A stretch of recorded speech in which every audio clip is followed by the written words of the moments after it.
அதிமுக அழியும் என்று கனவு காணும் எதிர்க்கட்சிகளின் எண்ணம் ஒருபோதும் நிறைவேறாது என்று எடப்பாடி பழனிசாமி கூறியிருக்கிறார். அதிமுக நிறுவனர் எம்ஜிஆரின் துணைவியார் ஜானகி ராமச்சந்திரனின் நூற்றாண்டு விழா அதிமுக சார்பில் சென்னை மாநகரத்தில் கொண்டாடப்பட்டது. இந்த நிகழ்ச்சியில் பங்கேற்க வந்த கட்சியின் பொதுச் செயலாளர் பழனிசாமிக்கு வழிநெடுகிலும் தொண்டர்கள் சிறப்பான வரவேற்பு அளித்தார்கள். நிகழ்ச்சி நடைபெற்ற மண்டபத்தில் ஜானகி ராமச்சந்திரனின் உருவப்படத்தை எடப்பாடி பழனிசாமி திறந்து வைத்து மரியாதை செலுத்தினார். அதன் தொடர்ச்சியாக நூற்றாண்டு விழா மலரையும் வெளியிட்டார். ஜானகியுடன் திரைத்துறையில் பயணித்த ராஜஸ்ரீ, வெண்ணிராடை நிர்மலா, சச்சு, ஜெயசித்ரா, குட்டி பத்மினி ஆகியோருக்கு எடப்பாடி பழனிசாமி நினைவு பரிசுகளையும் வழங்கினார். பின்னர் நிகழ்ச்சியில் உரையாற்றிய எடப்பாடி பழனிசாமி, அதிமுக என்பது மாபெரும் இயக்கம், இந்த இயக்கத்திற்கு தோல்வியே கிடையாது என்றார். தமிழகத்தில் மீண்டும் அதிமுகவின் ஆட்சி மலரும் என்றும் அவர் குறிப்பிட்டார்.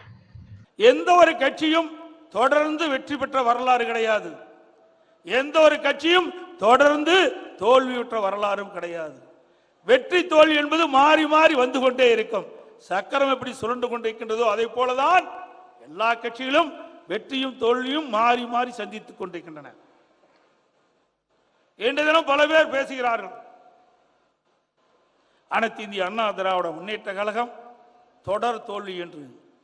ஏன் திமுக 10 ஆண்டு காலம் தொடர் தோல்வியை சந்திக்கவில்லையா? சந்தித்ததா இல்லையா? அப்படி தொடர் தோல்வி சந்தித்த திமுக கட்சி ஆட்சிக்கு வரவில்லையா? உங்கள் ராசியின் டிசம்பர் மாத பலன்களை மிக துல்லியமாக தெரிந்து கொள்ளலாம். மயிலாடுதுறை வளைகுடியில் வழங்குபவர் RK பானு.